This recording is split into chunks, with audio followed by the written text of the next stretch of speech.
Welcome to the Sanctified Mind podcast. This month we are reviewing Allan Carlson's The American Way, The Shape of Family and Community Life in the American Identity. And joining us this month is an old-time guest. Blake, how you doing? Doing well. All right. And Ryan's here. Ryan? Yep, nobody else wanted to join, so I'm back. Yeah, as well. So for some reason, we only have 3 people tonight, and that's, you have to private message us if you want that story. But we are going to miss Bo tonight, but we're looking forward to reviewing this book, and then our next podcast, which we're going to have a longer discussion about the family and the effect of family on culture and all these different things. But so let's talk about Allan Carlson's The American Way. I'll talk about the preface. So he leads off with these statistics basically saying that in 1999, 9/10 of people believed that the family and the religion should be at the center of social order. And then, he basically says that, this has been this is American, right? Religion, family, this is the center of the social order. And so he's kind of saying that to shock you because, he says, some of the viewpoint of America is like, oh, we've just always been individualist, right? We went to war for the War of Independence because we just wanted individual freedom. And it's like, well, no, they were much more community and family minded than that. Actually, if you look at history and stuff, so he kind of sets the tone of the book. He's going to trace back to the 1900s. Specifically in this book, looking at it from a government perspective, how the family has been shaped by the government, how the government has tried to, and different people in the government have tried to support the family or, change the family. And so, I thought that it's an interesting topic, conversation starter. I've been wanting to read more history, so I really enjoyed this book. It is very broad, and it's not very prescriptive as far as okay, here's the solutions kind of thing. It really is a historical look back, right? Mm-hmm. Right. Yeah. I did have questions. I actually tried to look up what was the polling that they did for that original, preface where right. 87% of Americans said. What was the question that they asked? Well, yeah. Was it leading? And who were they polling? It was 2,900 people across 5 global regions. And so I tried to see, is that accurate? And it could have been. Right, because one of the points of the poll was that America is much more family-oriented than any other or nation. Or churchly, as yeah. well. So that's where the community comes from. And it could have been. I do really wonder nowadays what people would do or say, right? I do wonder if surveys where you ask somebody, would you like to spend more quality time with your wife? Well, of course, I would like to spend more quality. I would definitely not want to say not. So, right. Are there certain ways in which the questions are phrased that would lead somebody to pick one option rather than, I want my society built around government or my consumerist habits, work, individualist stuff like that. But leaving that aside, it is definitely something that's relevant to us today because of the drift I think we're seeing away from that sort of approach that, at least at the outset, he's saying existed in 1999. Mm-hmm. That community that people felt then, I don't know that I feel today. And not to say that I wouldn't want that, but the history that has led us to here in terms of when the book was written, the previous 150, 200 years up to the point when he wrote the book in 2000-ish, and then the 20 years since then, I think maybe the history that's mapped out here might help you to see where it's going to go in the next 20, 100, 150 years. Mm-hmm. Yeah, and it helps to see where the collapse came from, I think. If we look and say, wow, between 1999 and now, it would be very different. And, just from experience and looking at the culture, you can see, okay, well, we're not very family-oriented in really any sense of the word in our economics, in our political, structure and imperatives and things like this. So what happened, and I think that the book is helpful because even if it was very different at the start of America, and America has been very different than a lot of other countries in the world in terms of its priorities and stuff, the book kind of shows you how this slow collapse happened and why it took so long, because there was a lot of people that were pro-family in the government, mm-hmm. And we'll talk about that really pushed back against modernity, right, against the feminist, against the corporatist, and allowed it to be a slow collapse rather than I think a lot more nations and countries that were collapsed long before us, right? And it is because let's talk about that some. The first chapter is about Roosevelt, and I hadn't read a lot about Roosevelt, but it struck me like this is a president, right? And just how strongly he spoke about the family. I mean, there's tons of quotes in the book talking about a bunch of imperative statements, right? Women, it's best for women to be mothers. It's best for women to stay home. A society that falls below the birth replacement rate doesn't deserve to exist anymore, right? People that don't, have children and continue on their own society deserve to be replaced by other people. I mean, he was very bold and loud in his typical Roosevelt fashion. Right. Yeah. He was a bull moose about this as with any other topic. Yeah. Yep. But it's interesting because he doesn't base it in any kind of biblical law. I'm sure that's there, right, behind the scenes. But I mean, overtly he's talking about, this is what's good for the nation, right? And this is what drives the nation forward. What else did y'all think about Roosevelt, Blake? Well, I think this. I don't know if explodes is exactly the right word, but like we were talking about earlier, Carlson presents Roosevelt in a way that a lot of conservatives perhaps don't see him, in what you're talking about as being a pro-family politician, pro-family president. That's a particularly conservative thing. That's a particularly conservative concern. But a lot of people read Roosevelt through the lens of imperialism, sort of marking a change in America's foreign policy. Right. And he was pro-feminism, so it's kind of like a conundrum, yes. somewhat, So. Trying to you see in him a lot of, I'd say contradictions, but some thoughts at least that were in strong tension with other of his policies. Right, or at least once taken to their logical conclusion would be conflicting. Maybe they didn't conflict at the time. It says he was very against the equity feminists who wanted to be exactly like a man. Well, it's like, that's where this is going, and that's where this is going to end up. It's a bit naive, and that naive. Yeah, you think you can grant somebody perhaps at that time, but for maybe not for somebody as intelligent as him. Well, I was going to say, I think that the reason Carlson starts with Roosevelt is he's the first quoted modern president. He's reflecting philosophically on these things. Yeah, he's confronting, it in a. He was one of the first ones that were like, the birth rate is dropping, right? In New England, like, why is this? Yeah. The industrialists are destroying the family, like, so yeah, he was kind of a thought leader in that. So I think I think we can grant him some sympathy or sure, and because he's one of the first that at least we're seeing here to grapple with sorts of the issues that we're still grappling with today. You can give him some leniency there. You can understand his reasoning. For instance, the way I read him was that existence is a precondition for purpose. You got to exist. You got to procreate. Now you can't leave it there. You have to have purpose for your existence to be meaningful, or else you're not going to continue to exist. Right. And I don't know that I saw that in Roosevelt's thought.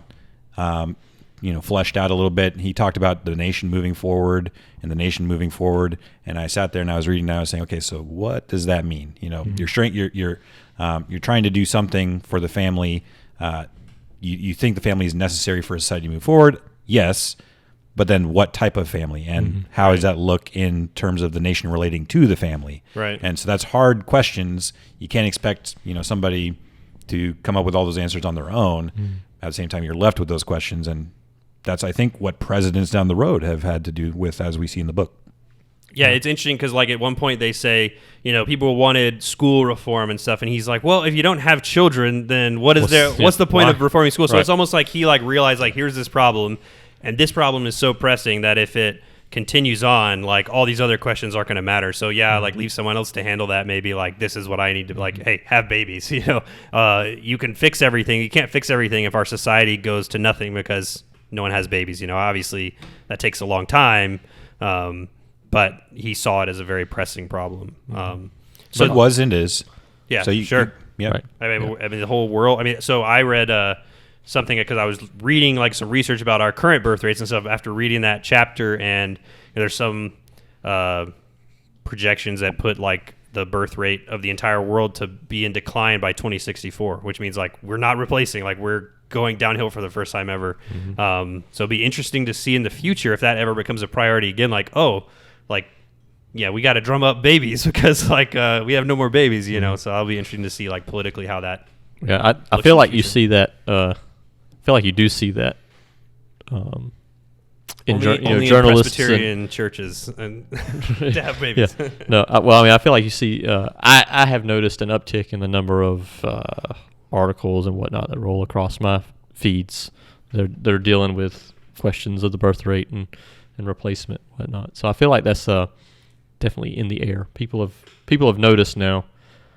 I don't know that there's any clarity on what to do or any kind of direction, but right. Yeah. How do you convince people you've trained to be individualists who only care about themselves that you ought to have children now and disrupt your individual party? It's like, well, you'd have to. I mean, there could be incentives or something like that they could try and stuff. So that'll be interesting. But another thing that really really struck me about the book, just moving forward, is how strong there was a presence in the government all throughout the 1900s of pro-family, just pro-family movements, pro-family people in high places in the government really pushing and winning, things to try to protect. And when I say pro-family, things trying to protect the single, male breadwinner of the family being able to support a family with a wage and, a mother raising her own children type of thing. So that's what I would say is pro-family kind of stuff.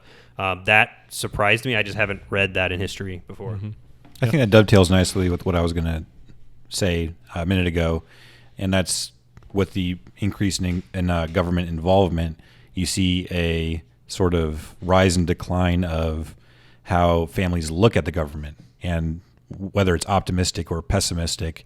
Is there too much involvement, or do we need more policies that promote families or other things that are involved?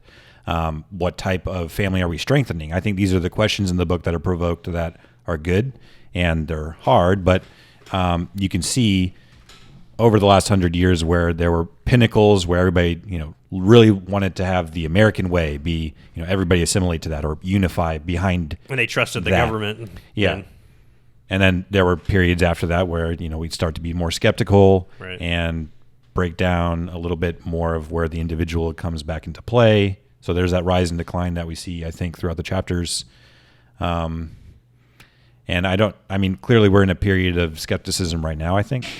And how we deal with that, I don't necessarily know. I don't know how any prospective leader would look to grab the attention of the American people and unify them again. Right. Yeah, so I think that as a conservative Christian, from that Republican background, what surprised me in looking back was that a lot of the social programs and stuff like the New Deal, not the Green New Deal, the New Deal, and a lot of the unions and all this stuff was driven towards protecting the family, promoting the biblical family, really, the gender role separated family of history. And as a modern conservative, we view all those things as bad because of abuses in the government. I would say a lot of that is, justified, this viewing of okay, anything the government does is bad and anything they touch is going to be terrible. We just let me support myself. I'll do it on my own, kind of individualistic, which I think is a bad thing. But I do think that I don't know what the government would have to do to regain the trust of its people, even if it was trying to do good programs to, say make it again so that a single father could work a typical job, and support his family, which is really hard to do now because of our current, economic structure and political structure, right? And it also struck me, you talk about that, the idea, the family wage regime is what Carlson refers to that, basically where you have this understanding of that a father is going to go into the workplace. If the industrial economy is going to claim a parent, it's going to be the father. He's going to be the breadwinner of the family, but the home is going to remain sacred and intact. You're going to have a mother there caring for the children, and the economy, financial concerns we're not going to allow those as a people to intrude on that arena. Right. And that was there were some government policies that undergirded that, but it was more a cultural understanding. It wasn't really imposed by fiat. No, you see women themselves supporting the position of, we want to be in the home. Right. And the idea that feminists had at the time where, you guys just haven't been educated enough. No, they were very well aware of what that alternative position was, but they didn't want that. They consciously rejected that. Conscious rejection. But then it kind of shows you, it's not just, for me, for you, Ryan, I don't know your background and all that, but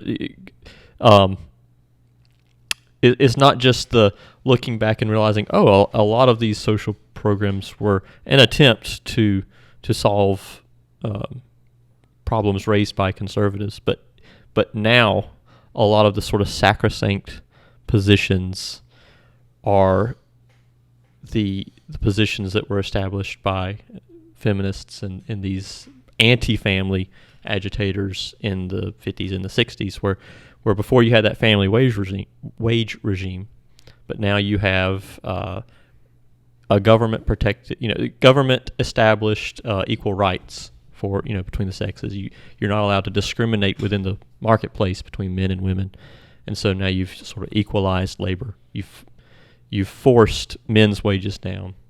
Some of the things that he discussed in the book about all that and how, you're not going to find any conservative Republican politicians nowadays raising that even as a question. Like maybe we should help the family by putting a social with you're out. Right. Yeah. It's like even conservatives nowadays are more liberal than 1960s feminists on those questions. Right. The stimulus that we have right now for families, there's a lot of people I think who would identify as conservative, but would appreciate the fact that they have children and they are receiving those things that help their family. Well, I think it's interesting because if you look back, the government didn't start these programs until, like you said, it was initially just a cultural thing. The male worked, the woman stayed home, and so the marketplace supported that. Like there wasn't, it didn't expand beyond that. It didn't try to say, well, let's capture all the women so they can work too, because, and this goes into industrialization. Industrialization, because once that cultural shift really it wasn't a government thing at first, right? It was the culture shifted.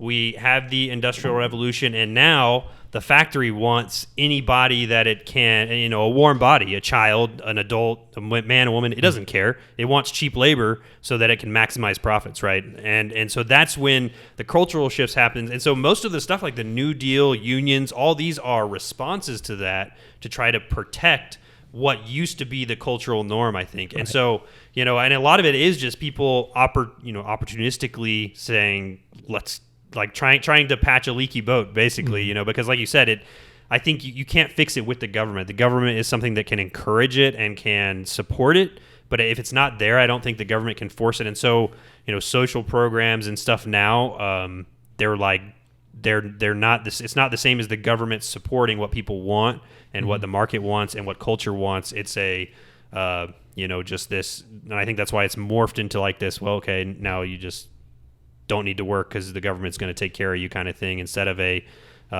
no, let's get these people to work, but let's make sure they make a living wage so they don't have to live in poverty type thing. So it's very interesting to see that the government, the government wasn't the one, coming and creating the problem or trying to solve the problem until it was a problem, right? Right. Yeah, I was going to say that I think you can see, though, the power of legislation and how that dictates how people's opinions can be altered. Yes. You can see that very recently. Culture is downwind of politics. Yeah. You can see that in gay marriage being accepted and adopted, and now that's very widespread in our culture things of that nature. That gets us more into the extended discussion, I think. Yeah. Okay. So I was gonna say, if culture is downwind of politics, then did politics push the Industrial Revolution? Maybe they did. I don't know historically.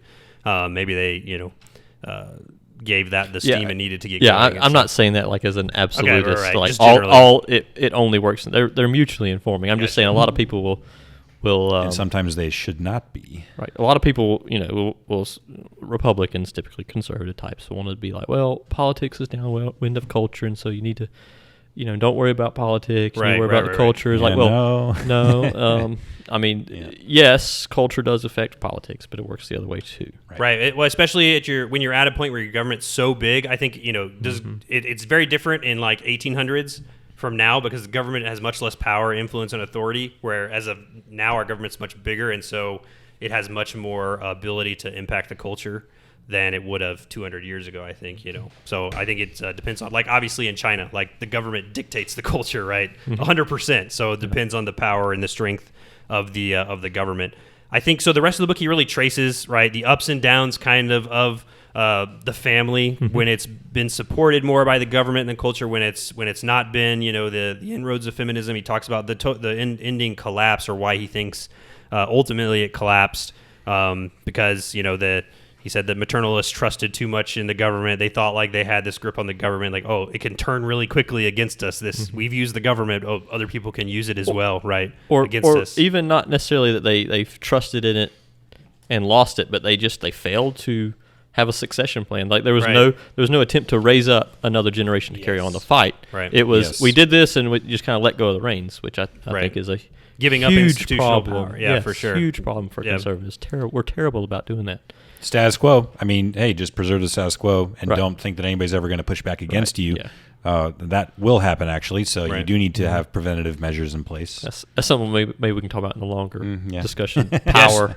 So as a final point, he makes a point in the book that I thought was really just good. He talks about like why the maternalists failed, why the feminists succeeded. And he says, thus, where maternalist goals sometimes swam against the tides of corporate power and bureaucratic centralization, equity feminism consistently floated happily along. So I think, he's saying ultimately, like, the maternalists were trying to use corporations, they were trying to use the government and the market to, keep this family-centric type of lifestyle. But he's like, that's not what the bureaucratic power wants. That's not what the corporations and the industrialists wanted. They wanted what feminism was pushing was this equalization between men and women, the ultimate individual as consumers, as workers. They had everything to gain from supporting the feminist and everything to lose for supporting the maternalist. And so ultimately, that's why we see the outcome that we do. So I thought that was really interesting. He talks at the very end of the book about some ways forward. And so, like you were saying, Blake, this is not the best book for his views. Allan Carlson, I mean, he's written a lot of stuff, and he has a lot of views as far as, like, how we can fix things, like where we've been wrong, how we can get back to a family-centered and, placing value on the family as the basic unit of society so our society doesn't collapse, type of thing. He says a couple, so his solutions in this book are, like, the last page, which is basically like, oh, if you think this is interesting, go read more of his book. So do y'all recommend this book? I'll say I recommend it if you're interested in history, but just know it's a history book. It's not a prescription about how do we fix the family, right? What do you need to do now type of thing. It is history. It's look back at history. I think it's useful. I think there's a lot of interesting discussion that can come out of it, but it's not a book for Carlson's views, right?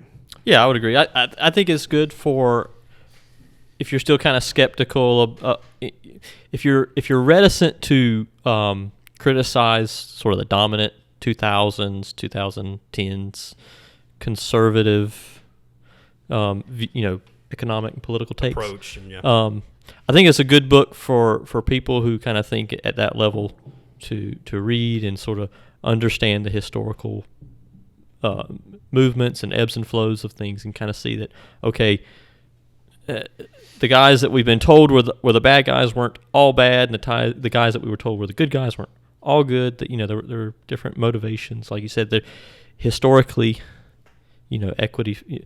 Well, he says equity, but feminism, root and branch, really has been tied to industrial interests. I think this book does a good job showing that, kind of showing that these attempts to sort of have your cake and eat it too with a pro-family or a